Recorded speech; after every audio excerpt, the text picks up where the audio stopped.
कैसे हैं आप लोग। आज इस वीडियो में शायद मैं अपनी मोस्ट फेवरेट पोएम आपके सामने एक्सप्लेन करने जा रहा हूँ। I hope that you will enjoy it. On his blindness John Milton की एक सबसे खूबसूरत पोएम्स में से एक, और जॉन मिल्टन इंग्लिश लिटरेचर के may be the finest poet, सबसे बेहतरीन पोइट। और उनकी जो फ़िलासफ़ी है, जो थ्योरी है लाइफ की, वो बहुत ही सिंपल है। डिवोशनल लिटरेचर लिखा इन्होंने, बहुत ही बढ़िया लिटरेचर लिखा। बिकॉज ही वॉज ब्लाइंड, वो अंधे थे। अपनी एक उम्र के बाद उनकी आंखों की रोशनी चली गई, बट उनका जो बेस्ट लिटरेचर है वो अंधे होने के बाद ही दिखाई दिया लोगों को। तो बड़ी मज़ेदार कहानी है उनकी ज़िंदगी की, हमें सीखने के लिए, हम उससे इंस्पायर हो सकते हैं, मोटिवेट हो सकते हैं। आइए इस पोएम को समझेंगे। इस पोएम के ज़रिए हम जॉन मिल्टन को समझने की कोशिश करेंगे। Dear ones, so when I consider how my light is spent ere half my days. Poet John Milton कह रहे हैं कि लगभग 44 साल की उम्र में उनकी आंखों की रोशनी गई, और तब उनके मन में यह ख्याल आया, एक थॉट आया कि जब जब मैं सोचता हूँ, व्हेन माने जब, आई माने मैं, कंसीडर माने सोचा करता हूँ, हाउ माने कैसे, मेरी आंखों की रोशनी खर्च हो गई या ख़त्म हो गई, समाप्त हो गई, चली गई। मैं समझ नहीं पाता हूँ कि मेरी ख़ता क्या है। आखिर वो कौन सा गुनाह अजीम कर दिया मैंने, जिससे मेरे ईश्वर, मेरा भगवान, मेरा रब, मेरा खुदा, मेरा गॉड मुझसे खफा हुआ। और इस कदर खफा हुआ मेरा रब मुझसे कि मेरी आंखों को बेनूर कर दिया। और कहीं ऐसा तो नहीं कि मुझे उन्होंने खुद से ही दूर कर दिया।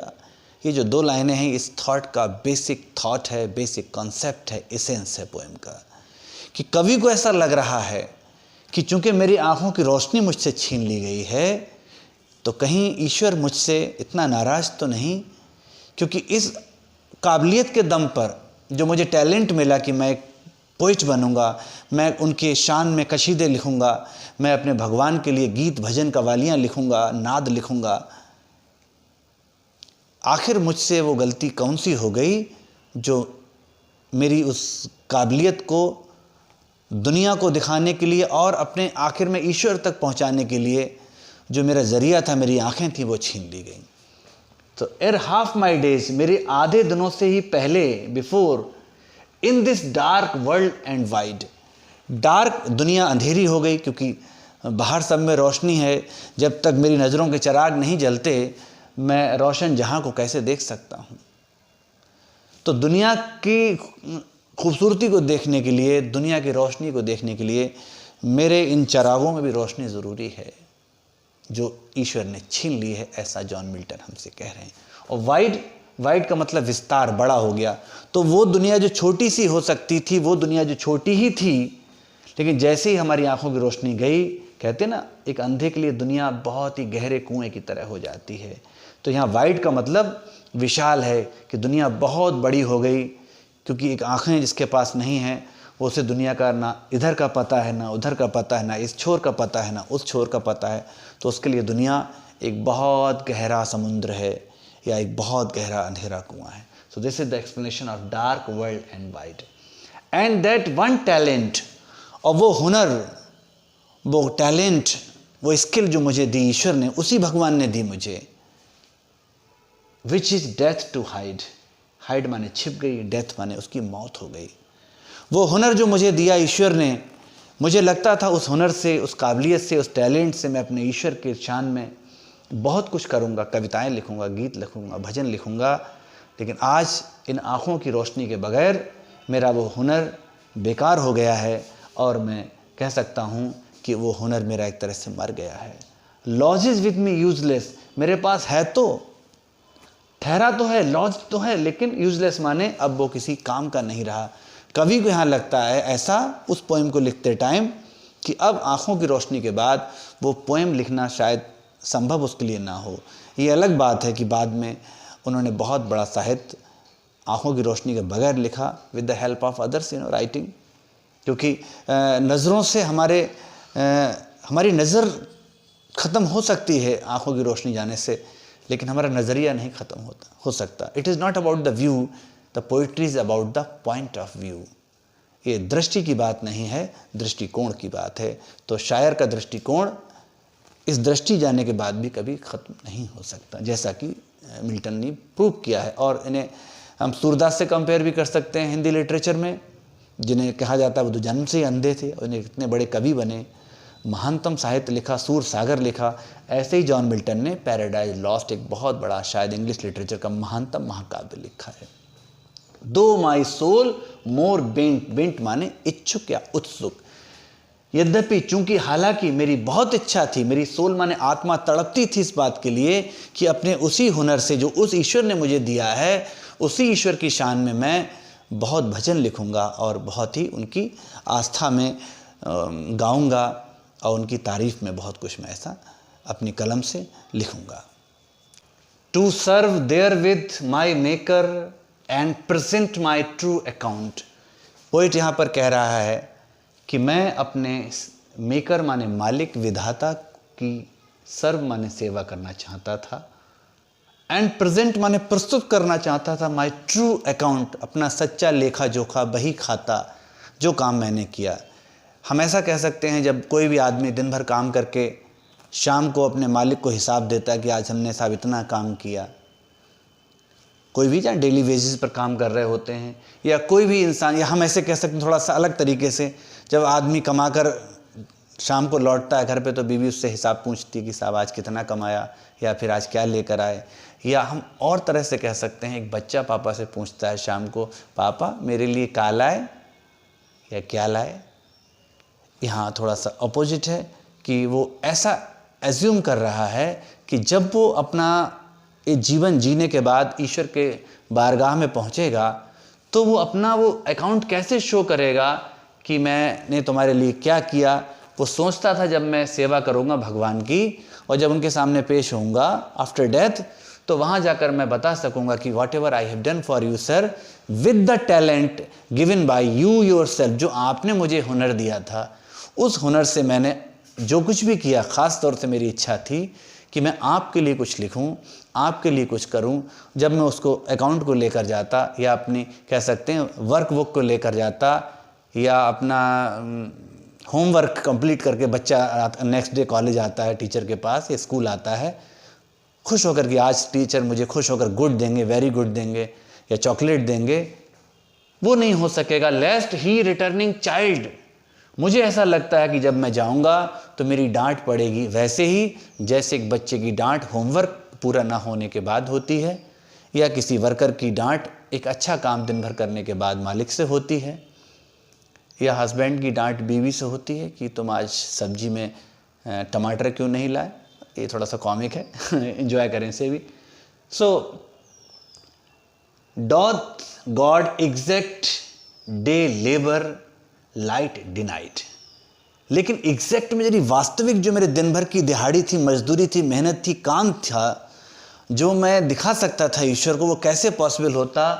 बिकॉज मेरी लाइट, मेरी रोशनी डिनाई माने नकार दी गई। पोइट इस बात से बहुत तकलीफ़ में है कि आखिर बिना रोशनी के आँखों के मैं उस काम को कैसे अंजाम दे पाता जिसके मैंने ख्वाब देखे थे, और शायद जिसके लिए ही उसी ईश्वर ने मुझे हुनर दिया था, पोइट्री का या पोइट बनने की कला दी थी। आई फॉन्डली आस्क, कवि बड़ी ही मूर्तापूर्ण ढंग से पूछना चाहता है इस बात से कि जब मैं भगवान के पास जाऊंगा तो बजाय इसके कि मैं इस बात का दुख करूं कि मैं कुछ नहीं कर पाया, मैं नाराज़गी से उनसे पूछूंगा कि आखिर आपने मुझे इस सज़ा को क्यों दिया जिससे मैं कुछ कर नहीं सका। बट पेशेंस टू प्रिवेंट, लेकिन मेरा जो पेशेंस है, संयम है, सब्र है, धैर्य है, जब्र है, वो मुझे रोकता है, प्रिवेंट करता है, कहता है नहीं रुको। दैट मर्मर सून रिप्लाइज, अंदर से एक मर्मरिंग साउंड आती है, जैसे किसी बच्चे से कोई चीज़ छीन लेते हैं तो वो मनमनाता है धीरे से कि नहीं मैं ऐसा नहीं करूँगा, मुझे अच्छा नहीं लग रहा है। या किसी बच्चे को अक्सर क्लास में हम देखते हैं, एक एवरेज वर्क पर हम उसे गुड दे देते हैं कॉपी पे, और अच्छे वर्क को नहीं देते हैं तो उसे अच्छा नहीं लगता इस बात का, वो बहुत नाराज़ होता है, वो एक एक्सप्रेशन देता है और मर्मरिंग करता है कहीं से कि वो इस बात से नाराज़ है कि उसे उसकी मेहनत का फल नहीं मिला। तो मेरी आत्मा ऐसी तड़प रही है, मर्मरिंग साउंड कर रही है, लेकिन मेरा पेशेंस, मेरा संयम मुझे रोकता है, और सून रिप्लाइज, और जवाब देता है। सो डियर वंस, ये जो जवाब है यही इस पोएम का सेंट्रल आइडिया है। क्या है? God doth not need either man's work or his own gifts. कि हे मनुष्य, तुम किस बात का गुरूर कर रहे हो कि ईश्वर तुमसे क्या मांग रहा है, वो तुमसे क्यों एक्सपेक्ट करेगा, क्योंकि ईश्वर को ना तो आदमी के किसी काम की आवश्यकता है और ना ही वो अपने दिए तोहफों को एक्सपेक्ट कर रहा है। हम ऐसा कह सकते हैं कि जब हम किसी को गिफ्ट देते हैं, फ़र्ज़ कीजिए हमने किसी को एक पेन दे दिया, नेक्स्ट डे हम कह रहे हैं ज़रा पेन देना, और बाद में भी कह रहे हैं वो वाला पेन दे दो जो हमने तुम्हें गिफ्ट किया था, तो थोड़ा सा अजीब लगेगा ना। ऐसे ही भगवान, उसने किसी को शायर बनाया है, किसी को पोइट बनाया है, किसी को म्यूजिशियन बनाया है, किसी को मैजिशियन बनाया है। हर किसी को ऊपर वाले ने कोई ना कोई हुनर दिया है। इसलिए नहीं कि वो उस हुनर से अपने फ़न का मुजाहरा सिर्फ ईश्वर की दरबार में करे या ईश्वर के लिए करे या आगे चल के वो उन्हें जताए कि मैंने आपके लिए किया है। ये सारे हुनर ईश्वर ने शायद हमारे जीवन जीने के बहाने हैं या जीवन को जी पाने के अलग अलग ढंग हैं कि by using these skills God has provided to live life, and we can say that to enjoy our life or in some terms to get some livelihood। दो तरीके हैं, या तो वो हुनर हमें ईश्वर ने इसलिए दिए जिससे हम जीवन का आनंद ले सकें, जीवन को एंजॉय कर सकें, हम लाइफ से बोर ना हो, थके ना, उदास ना हो, और या फिर इस जीवन को जीने के लिए जो हमें रोजी रोटी चाहिए, अपना पेट भरना है, परिवार को चलाना है, उसके लिए भी काम करेंगे। तो either for entertainment or to fulfil our needs of life. So God has provided all these, virtues, blessings and skills। तो वो इसलिए नहीं है कि ईश्वर हमसे वो उम्मीद करे कि हम ये हुनर उनके लिए वापस करें या उससे उनके लिए कुछ ऐसा करें। सो हमें इस बात का कोई मलाल नहीं होना चाहिए कि हम ईश्वर के लिए कुछ नहीं कर पाए। तो ये इस बहुत ही इंटरेस्टिंग पैराग्राफ का स्टैंजा का हमने एक्सप्लेनेशन किया है। ठीक है, अब इसका लास्ट स्टैंजा है, उससे हम इस स्टैंजा में हम देखेंगे कि जैसे ही पोइट ने इस बात का दुख किया कि उसकी आंखों की रोशनी जाने के बाद वो ईश्वर के लिए कुछ नहीं कर पाया, तो उसका पेशेंस से समझाता है कि that God needs not either man's work or his own gifts. ईश्वर को हमारे किसी भी हुनर की, स्किल की, काम की ज़रूरत नहीं है। अगर हम कुछ करते हैं तो अपने लिए करते हैं। So his state is kingly. जो ईश्वर का दरबार है वो किंगली है, राजसी है। एक राजा के दरबार में इतने लोग होते हैं तो भगवान के दरबार में कितने होंगे? Thousands at his bidding speed. Bidding means order. उसके आदेश पर हजारों लाखों देवदूत हैं, एंजल्स हैं, post over land and ocean without rest. जो ज़मीन पर, आसमान में, पाताल में, हर जगह ऐसा एक थॉट है, कंसेप्शन है कि ईश्वर के देवदूत, एंजल्स हर जगह मिलेंगे। ठीक है, तो अगर वो चाहेंगे तो जो उन्हें चाहिए होगा, जो उनकी ज़रूरत होगी, उनके ऑर्डर्स को पे करने वाले, उनकी डिज़ायर्स को फुलफ़िल करने वाले बहुत ही पावरफुल, स्ट्रॉन्ग एंजल्स हैं। वो कहीं भी कुछ भी उनके लिए कर सकते हैं। तो ईश्वर के लिए हमारी कोई ज़रूरत नहीं है कि हम उनके लिए कुछ करें। इसका ये बिल्कुल भी मतलब नहीं है कि हमें ऐसा कुछ भी करना चाहिए, करना नहीं चाहिए। बट जो कुछ हम कर रहे हैं उसे हमें जताने की ज़रूरत नहीं। इट मीन्स कि अगर हम ईश्वर के दरबार में जाने के लिए 20 किलोमीटर पैदल जाते हैं, भगवान तब भी हमसे खुश होगा। अगर हम 2 किलोमीटर पैदल जाते हैं, बाकी गाड़ी से चले जाते हैं, तो भी हमसे खुश होगा। अगर हम वहाँ पर जाकर हाथ जोड़ के प्रार्थना करते हैं तो भी हमसे खुश होता है। अगर हम बैठकर घुटनों के बल, तब भी वो खुश होता है। और अगर हम वहाँ नहीं भी जा पाते हैं, अपने बिस्तर पे लेटे लेटे भी अगर ईश्वर को वहाँ हाथ जोड़कर धन्यवाद दे दें कि हे ईश्वर, तुमने हमारे लिए जो कुछ किया, हम आपके बड़े ही कृतज्ञ हैं बहुत, और तब भी हमारा भगवान सुनेगा। वो एक शेर सुना ना, घर से मस्जिद है कहीं दूर, चलो यूँ कर लें। घर से मस्जिद है बहुत दूर, चलो यूँ कर लें, किसी रोते हुए बच्चे को हंसाया जाए। So to help man, to help God, to do something for poor, weak, kids, animals, it is always more than prayer to God. भगवान चाहता है कि उसके बनाए जीवों से प्रेम करें, संसार में खुशियाँ फैलाएं, लोगों का भला करें।